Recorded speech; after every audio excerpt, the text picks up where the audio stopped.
नमस्कार, अशोका न्यूज 24 में आप लोगों का स्वागत है। अशोक कुमार मौर्य के द्वारा आज की फटाफट खबरें। पूजन सामग्री की खरीदारी के लिए उमड़ी भीड़, लिया व्रत का संकल्प। रामपुर भंगा घाट पर आज अस्ताचलगामी सूर्य को अर्घ्य देगी व्रती महिलाएं। जनपद भदोही गोपीगंज सूर्य उपासना व लोक आस्था के 4 दिवसीय महापर्व पर गोपीगंज नगर व ग्रामीण क्षेत्रों में उत्साह देखा गया। डाला छठ के दूसरे दिन बुधवार को पूजन सामग्री फल आदि की खरीदारी के लिए जहां बाजार में भीड़ उमड़ी, वहीं पर पूजन सामग्री की खरीदारी के साथ घरों में खरना का प्रसाद बनाया गया। प्रसाद ग्रहण करने के साथ ही स्नान ध्यान कर महिलाओं ने व्रत का संकल्प लिया। आज रविवार को व्रती महिलाएं तालाब, सरोवर व गंगा घाट पर अस्ताचलगामी सूर्य को अर्घ्य देंगी। महापर्व डाला छठ के मद्देनजर नगर के साथ ग्रामीण क्षेत्रों में फल फूल सूप दौरी आदि की दुकानें सजाई गई थी। सुबह ही दुकानों पर फूल फल आदि की खरीदारी के लिए लोग चलने पहुंचने लगे थे। समय के साथ भीड़ भी बढ़ती गई। सायंकाल तक चली खरीदारी के दौरान नगर में जाम की स्थिति बनी रही। पर्व पर मौसमी फलों के साथ दुकानों पर अन्य दर्जनों किस्म के फल से सजे दुकानों पर लोगों ने सामर्थ्य के अनुसार खरीदारी की।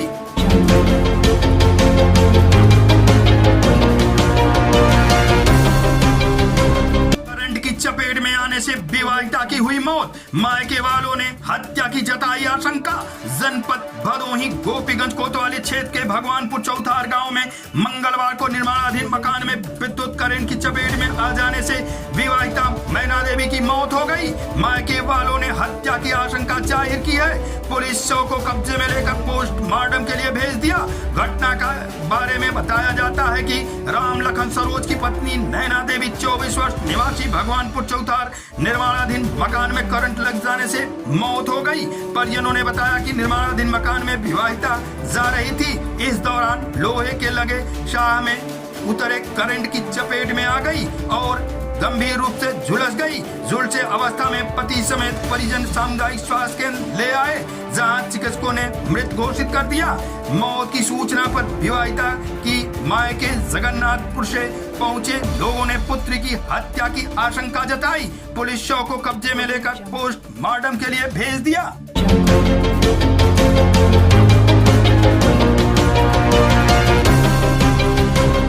चला बुलडोजर, अवैध रास्ते पर अतिक्रमण हटाया गया।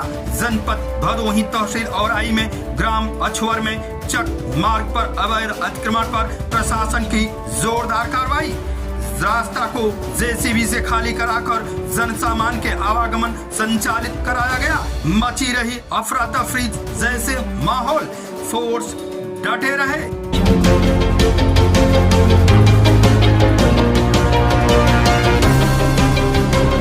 जनपद भदोही 6 नवंबर 2024 को स्वच्छ भारत मिशन ग्रामीण द्वितीय चरण के अंतर्गत मॉडल गांव बनाने हेतु से 185 ग्राम पंचायत के प्रधानों, पंचायत सहायकों तथा विकास खंड प्रेरकों को 2 दिवसीय आवासीय प्रशिक्षण कार्यक्रम का शुभारंभ जिलाधिकारी विशाल सिंह व मुख्य विकास अधिकारी डॉक्टर शिवाकांत द्विवेदी द्वारा विकास भवन स्थित जिला पंचायत रिसोर्स सेंटर में दीप प्रज्वलित कर किया गया।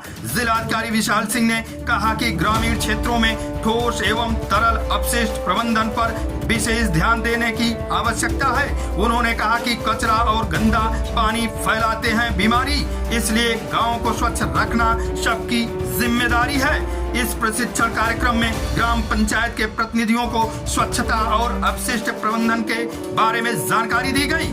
उन्हें ग्रामीण क्षेत्रों में स्वच्छता के लिए आवश्यक कदम उठाने के लिए प्रेरित किया गया। State level trainer Atul Kumar, Abhishek Yadav, Rajesh Tiwari सहित मंडलीय व स्थानीय प्रशिक्षकों द्वारा विधिवत ट्रेनिंग दिया गया। कार्यक्रम का संचालन जिला स्वच्छता कोऑर्डिनेटर डॉक्टर सरोज पांडे व जिला मास्टर ट्रेनर राकेश सिंह द्वारा किया गया।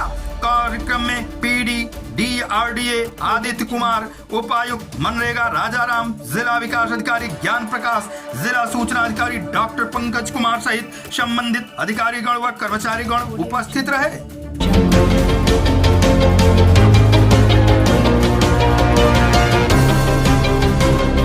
जनपद भदोही 6 नवंबर 2024 को जिलाधिकारी विशाल सिंह की अध्यक्षता में सीएम डैशबोर्ड से इतर कृषि उद्यान, गो आश्रय स्थल, पशुपालन एवं मत्स्य विभाग की विभिन्न योजनाओं की समीक्षा बैठक कर आवश्यक दिशा निर्देश दिया गया। जिलाधिकारी ने बैठक में bio pesticides, bio natural seeds, नीमास्त्र, ब्रह्मास्त्र, प्राकृतिक खेती आदि पर बल दिया।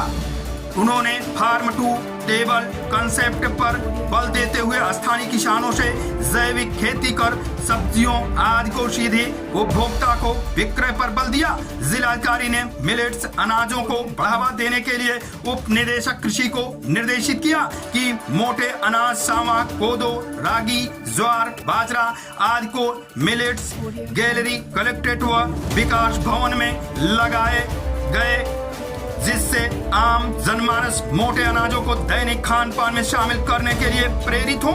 जिलाधिकारी ने मछुआरा समुदाय के लाभार्थियों पर योजनाओं, दुर्घटना बीमा आदि से आच्छादित करने पर बल दिया।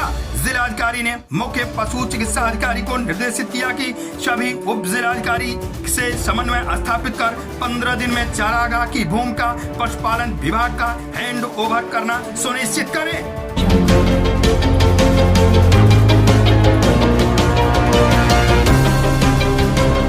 गोपीगंज के रामपुर घाट पर नवनिर्मित सीढ़ी का किया गया लोकार्पण। जनपद भदोही गोपीगंज कोतवाली क्षेत्र के अंतर्गत बुधवार को रामपुर गंगा घाट पर सुंदरीकरण के लिए 18 लाख रुपए की लागत से बनाए गए सीढ़ियों का लोकार्पण पूर्व पालिका अध्यक्ष प्रभावती देवी गुप्ता ने किया। इस मौके पर पूर्व पालिका परिषद अध्यक्ष आशाराम गुप्त व प्रहलाद दास गुप्त के साथ परिवार के लोग मौजूद रहे। रामपुर गंगा घाट पर सौंदर्यीकरण कर सीढ़ियों का विस्तार कराने के लिए लगभग 18 लाख रुपए की लागत से सीढ़ी का निर्माण कराया गया था। छठ माता के पूजन के पूर्व संध्या पर बुधवार को परिवार सहित रामपुर गंगा घाट पर पहुंचकर मां गंगा का पूजन करने के साथ ही नवनिर्मित सीढ़ी का लोकार्पण किया गया। इस मौके पर शोभनाथ गुप्त, ब्रजेश गुप्त, संतोष गुप्त, संजय गुप्त, संजीव गुप्त, राकेश गुप्त, महेश गुप्त, ज्ञानेश्वर अग्रवाल, शिवशंकर गुप्त, रामकृष्ण खट्टू, वीरेंद्र पांडे, मोहित गुप्त, गुलाब तिवारी, गुड्डू चौधरी, प्रभात जायसवाल, प्रवण विश्वास, धर्मेंद्र चौहान व अन्य लोग मौजूद रहे।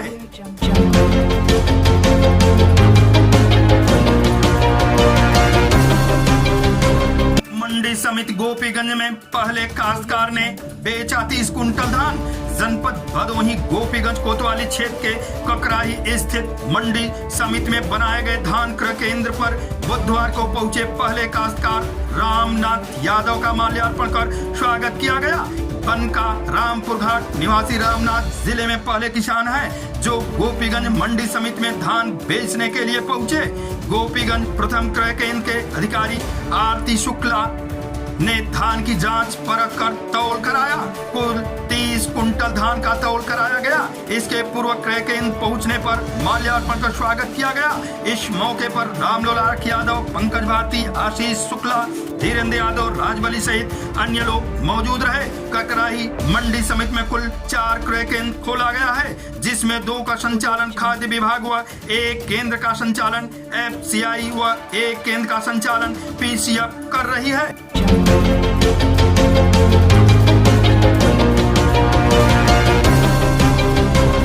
रामपुर घाट पीपा का पुल लटका अधर में, नहीं हो सकेगा कार्तिक पूर्णिमा तक चालू। जनपद भदोही गोपीगंज कोतवाली क्षेत्र के अंतर्गत रामपुर घाट पर प्रत्येक वर्ष विजयदशमी पर पूजन के बाद पीपा पुल का निर्माण कार्य प्रारंभ हो जाता था, लेकिन अभी तक पुल निर्माण का टेंडर न होने के कारण पुल निर्माण अधर में लटका हुआ है। पीपा पुल की देखभाल करने वाले मेट राम दुलार ने बताया कि विजयदशमी के दिन पूजन का कार्य संपन्न हो गया था। प्रत्येक वर्ष पुल निर्माण का कार्य प्रारंभ होकर कार्तिक पूर्णिमा तक पीपा पुल आवागमन के लिए चालू हो जाता था, लेकिन इस बार गंगा का पाट अधिक होने के कारण और अधिकारियों का निर्देश न मिलने के कारण अभी तक पीपा पुल बनाने का कार्य प्रारंभ नहीं किया जा सका है। उन्होंने बताया कि 2 दर्जन से अधिक पीपा क्षतिग्रस्त व लीकेज हैं। प्रत्येक वर्ष 90 से लेकर 95 पीपा लगता था, लेकिन इस बार पाट अधिक होने के कारण 100 पीपा के ऊपर लगने की संभावना है। लोक निर्माण विभाग क्षतिग्रस्त पीपा की मरम्मत नहीं कराता है तो पुल पीपा निर्माण में दिक्कत आ सकती है और कार्तिक पूर्णिमा तक पीपा पुल चालू होने की संभावना कम है। पीपा पुल चालू हो जाने से मिर्जापुर जनपद को जोड़ने वाला यह पीपा पुल व्यापारी कर्मचारी प्रतिदिन उस पार से गोपीगंज बाजार में दूध लेकर आने वालों का समय की बचत हो जाती है, नहीं तो स्टीमर के आने जाने का इंतजार करना पड़ता है।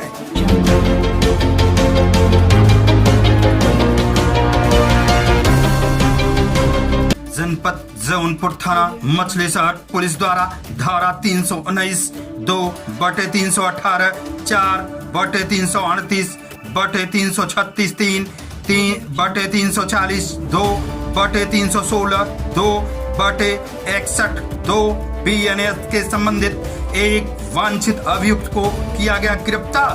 इस संबंध में क्षेत्राधिकारी द्वारा दिए गए बयान के अंश निवासी सादीगंज थाना क्षेत्र मछली शहर द्वारा मुकदमा अपराध संख्या 298/24 थाना मछली शहर पर पंजीकृत कराया गया था कि उनके भाई संजय कुमार जायसवाल चेयरमैन मछली शहर द्वारा बिना उनके अनुमति तथा बैंक के एनओसी प्राप्त किए ही उनकी 13 ट्रेलर गाड़ियाँ को कूट रचित कागजात फर्जी पेपरों के माध्यम से दूसरों को बेच दिया गया है, जिसकी कीमत लगभग करोड़ों में है। उस संबंध में साक्ष्यों के आधार पर संजय जायसवाल को गिरफ्तार करते हुए उनके विरुद्ध विधिक कार्रवाई की जा रही है। संजय जायसवाल के विरुद्ध लगभग आधा दर्जन अभियोग पूर्व में भी पंजीकृत है। अन्य साक्ष्यों के आधार पर आज की फटाफट खबरें समाप्त हुआ, फिर मिलते हैं ऐसे ही बेबाक खबरों को लेकर। तब तक के लिए नमस्कार।